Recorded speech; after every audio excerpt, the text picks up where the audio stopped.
Hello everyone, welcome back to our channel. I'm your friend Smriti and this is the last session for this chapter, that is chapter number 15 from class 6 NCERT books, and the chapter name is Air Around Us. So let's get start the session, and this session would be bilingual. If you have not watched my previous classes videos, then please visit and watch my video thoroughly. Now let's start the session with this topic, and in our previous classes videos or previous sessions we have already discussed many topics from this chapter. So if you want to learn or to know about the chapter well, then please go and watch my previous class video, and the link I will give you in the description box, so please visit and watch them. Now let's start the session with this topic here: how does oxygen become available to animals and plants living in water and soil. तो अब हम यहाँ पर जानने वाले हैं कि जो ऑक्सीजन है वो अवेलेबल कैसे होती है, कैसे मिल पाती है उन एनिमल्स को, उन प्लांट्स को जो कि वाटर या फिर मिट्टी के अंदर रहती हैं, पानी या मिट्टी के अंदर रहते हैं। तो देखिए इसके लिए हम एक्टिविटी 5 करने वाले हैं। एक्टिविटी 5 में हम क्या करने वाले हैं, take some water in a glass और मेटल कंटेनर। आपको क्या लेना है, कुछ पानी लेना है ग्लास के अंदर या फिर किसी भी मेटल धातु के बने हुए बर्तन में, कंटेनर में। हीट इट स्लोली, इसको आपने धीमे से या धीरे से इसको क्या करना है, हीट करना है, गर्म करना है। On A tripod stand, tripod stand के ऊपर आपको क्या करना है, इसको धीरे से हीट देनी है। Well before the water begins to boil, और जब पानी उबलने लग जाए उससे ठीक पहले look carefully at the inner surface, आपने ध्यान से उसके इनर सरफेस की तरफ देखना है जो आपने कंटेनर लिया है। देखिए आपको यहाँ पे फिगर में दिखाया गया है 15.10 में वाटर कंटेन्स एयर। देखो यहाँ पर आपको बुलबुले दिखाई दे होंगे, इसी तरह की आपको अपने कंटेनर में कुछ चीज़ें दिखाई देने लग जाएंगी। तो ये चीज़ें क्या हैं, क्या आपको दिखाई दे रहा है यहाँ पर, तो of the container look carefully at the inner surface of the container, आपने कंटेनर के अंदर वाले सरफेस को ध्यान से देखना है। Do you see tiny bubbles on the inside, तो क्या आप देखते हो कि वहाँ पर छोटे छोटे बबल्स हैं, छोटे छोटे बुलबुले हैं। ऐसा ही होगा अगर आप किसी भी बर्तन को, जनरली अगर आप गैस पर अपने जो घरों में गैस यूज़ करते हैं उस पर अगर आप वो रखते हो बर्नर पर, तो आप देखोगे कि उबलने से पहले पानी में बुलबुले बनने लग जाते हैं उस बर्तन के अंदर जिसमें आप पानी को गर्म कर रहे हो। सो इससे पहले देखिए आपको पहेली ने कुछ कहा है। Here is a question from पहेली, पहेली आपसे यहाँ पर एक क्वेश्चन पूछना चाह रही है। Will the tiny air bubble seen before the water actually boils also appear if we do this activity by reheating boiled water kept in an air tight बोतल।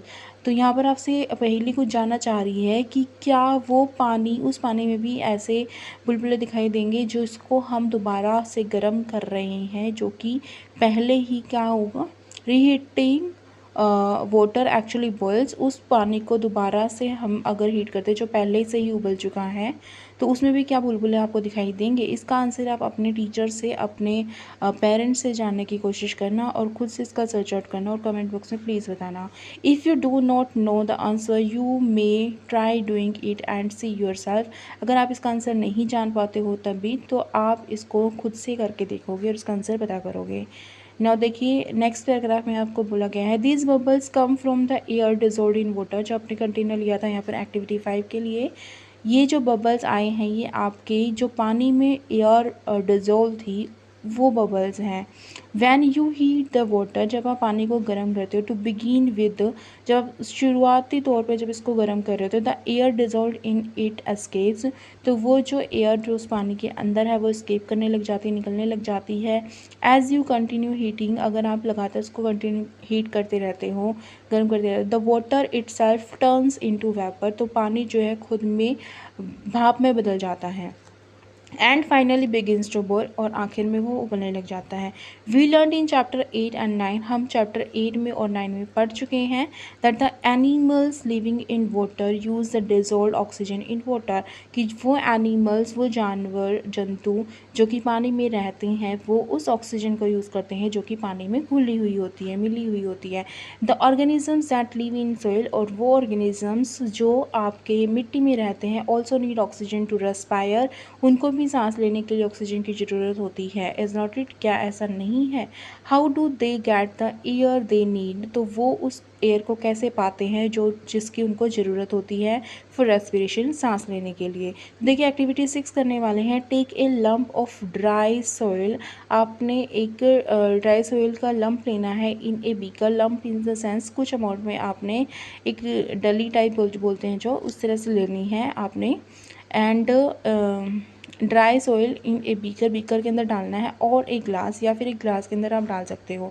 ऐड वाटर टू इट, आप जब इसमें पानी को डालोगे, पानी डालते हो, एंड नोट व्हाट हैपन्स, आप नोट करोगे कि इसमें क्या चेंजेस आते हैं, क्या होता है यहाँ पर जब आप उस लंप ऑफ ड्राई सॉइल के ऊपर पानी को डालते हो तब क्या चेंजेस आपको दिखाई देते हैं। Do you see bubbles coming out from soil, तो क्या भी देखते हो कि उस मिट्टी में से बबल्स निकल रहे होते हैं, बुलबुले उसमें से निकल रहे होते हैं। These bubbles indicate the presence of air, तो ये जो बबल्स होते हैं ये आपको बताते हैं कि एयर प्रेजेंस है सोइल के अंदर, ठीक है। When the water is poured on a lump of soil, जब पानी को उस लम्प ऑफ सोइल के ऊपर डाला जाता है, मिट्टी की गट्टे के ऊपर डाला जाता है, it displaces the air which is seen in the form of bubble, तो ये जो है ये पानी जो डिस्प्लेस कर देता है उस एयर को जो कि मिट्टी में थी, और उसकी जगह पर हमें बबल्स दिखाई देने लग जाते हैं। The organism that live inside the soil, वो ऑर्गेनिज्म जो मिट्टी के अंदर रहते हैं, and the plant roots respire in this air, और जो प्लांट के जो रूट हैं, जो उनकी जड़ें हैं, वो भी इसी एयर में सांस लेती हैं जो कि मिट्टी में होती है, मिट्टी के अंदर, ठीक है। A lot of burrows and holes are formed in deep soil, तो उसमें काफ़ी सारे छेद और एक तरह से गुफाएं सी बनी होती हैं, ब्रोज से बने होते हैं, formed in the deep soil by the animals, animals के द्वारा बनाए जाते हैं, जैसे चूहे का बिल होता है, ब्रोज एंड हॉल्स, ठीक है।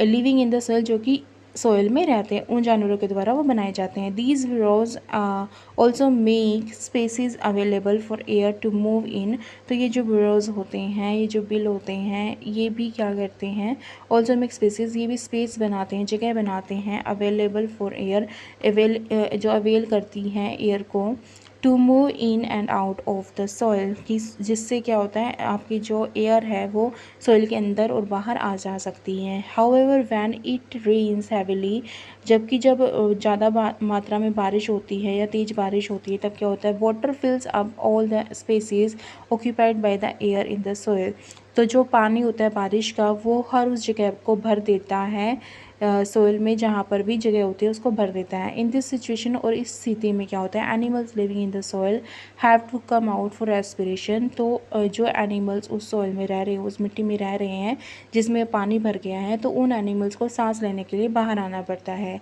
Could this be the reason why earthworms could come out of the soil only during heavy rains, तो क्या यही रीज़न हो सकता है इस चीज़ का कि जो आपके केंचुए होते हैं वो ज़्यादा बरसात के मौसम में अपने बिल से बाहर आ जाते हैं, तो यही रीज़न होता है ना कि उनको सांस लेने के लिए वायु की ज़रूरत होती है और ऑक्सीजन की ज़रूरत होती है, और वो जो उसमें कमी हो जाती है मिट्टी के अंदर, जब बारिश आती है तो मिट्टी में पानी भर जाता है, उनके बिलों में पानी भर जाता है, तो वो वहाँ से बाहर आ जाते हैं सांस लेने के लिए, क्योंकि वहाँ पर उनको सांस लेने में दिक्कत हो रही होती है। Have you ever wondered why all the oxygen of atmosphere does not get used up through though a large number of organisms are consuming it, तो क्या आपको कभी इस चीज़ से आश्चर्य हुआ है कि why all the oxygen at atmosphere, जितने एटमोसफेयर में जितने भी ऑक्सीजन है डज़ नॉट गेट यूज्ड, उसका पूरी तरह से यूज़ नहीं किया जाता अब दो a large number of organism, जबकि एक बड़ी मात्रा में जो ऑर्गेनिज्म है, जानवर है, आर कंज्यूमिंग इट, इसको ले रहे हैं, ठीक है, ऑक्सीजन को ले रहे हैं, सभी बहुत सारे ऑर्गेनिजम्स ले रहे हैं, एक लार्ज नंबर ऑफ ऑर्गेनिज्म, लेकिन फिर भी जो है एटमॉस्फेयर में ऑक्सीजन की कमी नहीं हो रही है, तो क्या आपको इस चीज़ का आश्चर्य नहीं होता। Who is refilling the oxygen in the atmosphere, कौन सी ऐसी चीज़ है जो आपके एटमॉस्फेयर में इस ऑक्सीजन को दोबारा से रिफ़िल कर रही है, वापस से आपके एटमॉस्फेयर में ऑक्सीजन को डाल रही है, क्योंकि अगर हम सांस ले रहे हैं, प्लांट्स भी ले रहे हैं ऑक्सीजन को यूज़ कर रहे हैं, एनिमल्स भी कर रहे हैं, हम लोग भी कर रहे हैं, ह्यूमन बीइंग भी कर रहे हैं, तो ऑक्सीजन जो हमारे एटमॉस्फेयर में वो लगातार यूज़ होती जाती है, तो कौन सी चीज़ है जो उसको रिफ़िल कर दे रही है वापस हमारे एटमॉस्फेयर में, जो ऑक्सीजन की आपूर्ति कर देती है। तो क्या है वो। नेक्स्ट जो हमारा टॉपिक है वो है 15.4 how is the oxygen in the atmosphere replaced. तो जो हमारा ऑक्सीजन है हमारे एटमॉस्फेयर में उसको रिप्लेस कैसे किया जाता है या वो कैसे रिप्लेस होता है, ये जाने वाले हैं इन चैप्टर 7 में वी रीड अबाउट फोटोसिंथेसिस। तो हम चैप्टर 7 में फोटोसिंथेसिस के बारे में पढ़ चुके हैं, प्रकाश संश्लेषण की प्रक्रिया को पढ़ चुके हैं। इन दिस प्रोसेस, इस प्रोसेस के अंदर plants make their own food and oxygen is produce along with it. तो इस प्रोसेस में क्या होता है, फोटोसिंथेसिस प्रोसेस में क्या होता है कि जो प्लांट्स होते हैं वो अपना भोजन बनाते हैं खुद से और क्या करते हैं, ऑक्सीजन को रिलीज़ कर देते हैं। खाना बनाते बनाते वो ऑक्सीजन भी रिलीज़ करते हैं। Plants also consume oxygen for respiration, और सांस लेने के लिए जो प्लांट्स हैं उसमें रेस्पिरेशन में वो ऑक्सीजन का भी यूज़ करते हैं। But they produce more of it when they consume, लेकिन जब जब वो उसको ले रहे होते हैं उसी टाइम पर वो ज़्यादा मात्रा में ऑक्सीजन को निकालते भी हैं। दैट इज़ वाई वी से प्लांट्स प्रोड्यूस ऑक्सीजन, और इसीलिए हम कहते हैं कि जो प्लांट्स होते हैं वो ऑक्सीजन को बनाते हैं। It is obvious that animals can not leave without plants, और ये भी बहुत ही ऑब्वियस सी चीज़ है, बिल्कुल सभी जानते हैं कि जो एनिमल्स हैं वो बिना प्लांट्स के नहीं रह सकते, क्योंकि वो प्राइमरी सोर्स है उनका फूड का। द बैलेंस ऑफ ऑक्सीजन, और इसके साथ साथ जो ऑक्सीजन है वो भी हमें प्लांट से मिलती है। द बैलेंस ऑफ ऑक्सीजन, जो बैलेंस ऑक्सीजन का and carbon dioxide in the atmosphere is maintain through respiration in plants and animals. तो इसको जो एटमॉस्फेयर में जो कार्बन डाइऑक्साइड का जो ये है इसको मेंटेन किया जाता है रेस्पिरेशन जो होता है हमारे एनिमल्स में और प्लांट्स में जो रेस्पिरेशन होता है इसी से इसको मेंटेन किया जाता है। And by the photosynthesis in plants, और इसके साथ साथ जो फोटोसिंथेसिस की जो प्रोसेस होती है इससे इस चीज़ को ऑक्सीजन को जो है मैनेज किया जाता है, अरेंज किया जाता है, इनकी अरेंजमेंट की जाती है हमारे एटमॉस्फेयर में। This shows the interdependence of plants and animals, और इस तरह से हमें पता लगता है कि प्लांट्स और एनिमल्स जो हैं वो एक दूसरे के ऊपर निर्भर हैं। We can now appreciate how important air is for life on earth। तो हम इस चीज़ की अब यहाँ पे अप्रिशिएट कर सकते हैं, इस चीज़ की एक तरह से तारीफ़ की जा सकती है यहाँ पर कि हमारे एयर जो है हमारे लिए कितनी ज़्यादा ज़रूरी है, अर्थ पर लाइफ के लिए कितनी ज़्यादा ज़रूरी है air. Are there any other uses of air, तो क्या एयर के और भी यूजेस हैं इनके अलावा, कि एयर को हम यूज़ करते हैं सांस लेने के लिए, प्लांट्स भी यूज़ करते हैं रेस्पायर करने के लिए, तो इसके अलावा भी कोई यूजेस हैं एयर के। Have you heard about a windmill, तो क्या आपने कभी पवन चक्की के बारे में सुना है। लुक एट फिगर 15.12, आपको फिगर में देखना है 15.12 में ये आपको विंड मिल दिखाई हुई है, पवन चक्की दिखाई हुई है। ठीक है, आप देख पा रहे हो, इसी तरह की होती है पवन चक्की। Alright, the wind makes the wind mill rotate, जो हवा होती है उसी से जो ये पवन चक्की चलती है, रोटेट करती घूमती है। The windmill is use to draw water from tubewells and to run flour mills, और जो विंड मिल होती है या पवन चक्की जो होती है इसको यूज़ किया जाता है ट्यूबवेल से पानी निकालने के लिए, और इसके साथ साथ रन फ्लोर मिल और जो आटा चक्की होती है उसको चलाने के लिए भी पवन चक्की का यूज़ किया जाता है। Windmills are also use to generate electricity, इसके अलावा जो विंड मिल्स हैं, पवन चक्कियाँ हैं, इनका यूज़ इलेक्ट्रिसिटी को जनरेट करने के लिए, बिजली को बनाने के लिए भी किया जाता है। Air helps in the movements of sailing याचेस, ग्लाइडर्स, पैराशूट्स एंड एरोप्लेन्स, तो इन चीज़ों को चलाने के लिए इनके लिए भी हमें एयर की ज़रूरत होती है। ठीक है, हवा की ज़रूरत होती है, तभी तो हमारे ग्लाइडर्स चलते हैं या चलते हैं, और इसके साथ जो पैरासूट्स होते हैं वो एयर की प्रेजेंस में ही उड़ते हैं। ठीक है, और एरोप्लेन्स भी एयर की प्रेजेंस में ही उड़ते हैं। Birds, bats and insects can fly due to the presence of air, और इसके साथ साथ जो हमारे बैट्स है, चमगादड़ हैं या फिर इंसेक्ट्स हैं जो, या फिर इसके साथ कैन फ्लाई, और इसके साथ साथ जो पक्षी हैं ये भी तभी उड़ सकते हैं जब एयर हो। ठीक है, हवा के प्रेजेंस में ही, उपस्थिति में ही ये उड़ सकते हैं। Air also helps in the dispersal of seeds and pollen of flowers of several plants, तो एयर की प्रेजेंस में ही जो पॉलिनेशन की जो प्रोसेस होती है ना वो भी इसी के प्रेजेंस में होती है। डिस्पर्सल ऑफ सीड्स की जो बीज हैं उनका इधर उधर गिरना, और उससे जो डिस्पर्सल होता है वो उसके लिए भी एयर ही जिम्मेदार है। और उसके साथ साथ जो pollen and pollen of flower और जो फूलों के जो पोलन्स होते हैं, पुंकेसर होते हैं, उसका भी डिस्पर्सल जो है एक स्थान से दूसरे स्थान पर चले जाना एयर की प्रेजेंस में ही पॉसिबल होता है, संभव होता है। Air plays an important role in water cycle. और एयर जो है, वायु जो है, एक वाटर साइकिल में, जल चक्कर में भी एक महत्वपूर्ण योगदान देती है। ठीक है, तो देखिए यहाँ पर जो हमने कीवर्ड्स जो हैं जिनके बारे में अब हम फैमिलियर हो चुके हैं, the words we are familiar now after reading this chapter, after comprehending this chapter, and these words are keywords are atmosphere। हम एटमोसफेयर के बारे में पढ़ चुके हैं, जान चुके हैं एटमोसफेयर क्या है, carbon dioxide, composition of air, oxygen, nitrogen, smoke and इसके साथ साथ विंड मिल के बारे में हम यहाँ पर जान चुके हैं। तो देखिए ये आपको एक समरी दी गई है, एक बार मैं रीड कर देती हूँ इसको। एयर इज़ फाउंड एवरीवेयर, जो हवा है वो हर जगह मिलती है। We can not see air but we can feel it, हम इसको देख नहीं सकते लेकिन हम इसको अनुभव कर सकते हैं। जो हवा है वो हमारे चारों तरफ है, हर जगह पर है, लेकिन हम इसको देख नहीं पाते और इसको फील कर सकते हैं। Air in motion is called wind, जो हमारी एयर होती है, जो वायु होती है, अगर वो गति में होती है तो उसको हवा कहते हैं। ठीक है, विंड कहते हैं। एयर ऑक्यूपाइज स्पेस, एयर जो है जगह घेरती है, वायु जो है जगह घेरती है। Air is present in water and soil, air जो है हमारे वाटर और सोयल में भी प्रेजेंट होती है। Air is a mixture of nitrogen, oxygen, carbon dioxide, water vapor and a few other gases, some dust particles may also be present in it।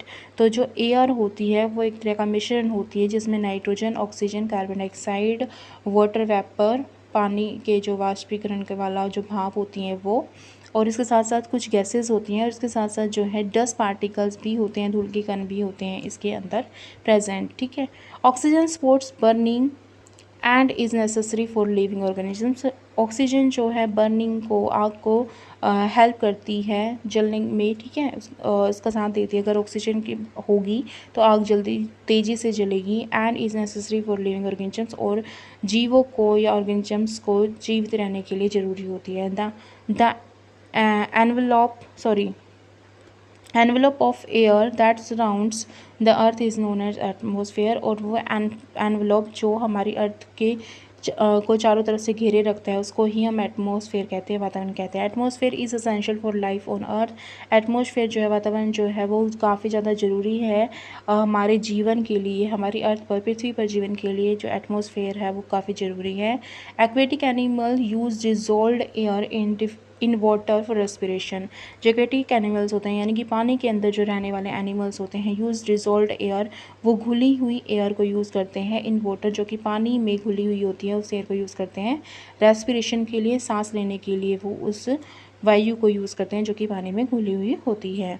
Plants and animals depend on each other for exchange of oxygen, plants और animals जो हैं एक दूसरे पर depend करते हैं exchange of oxygen के लिए and carbon dioxide from an air. ठीक है, तो एयर से जो हमारी कार्बन डाइऑक्साइड और ऑक्सीजन मिलती है उसके एक्सचेंज में ये प्लांट एंड एनिमल एक दूसरे पर डिपेंड रहते हैं। So this was all for this session my dear friends, and in our next session we will discuss our next chapter, that would be chapter number 16. So if you have not watched my previous class video, then please visit and watch my video thoroughly, and now please do like, comment and share my videos with your friends, and also subscribe my channel so that you will be notified whenever I will upload a new video. Thank you so much. Thanks for watching. Thank you.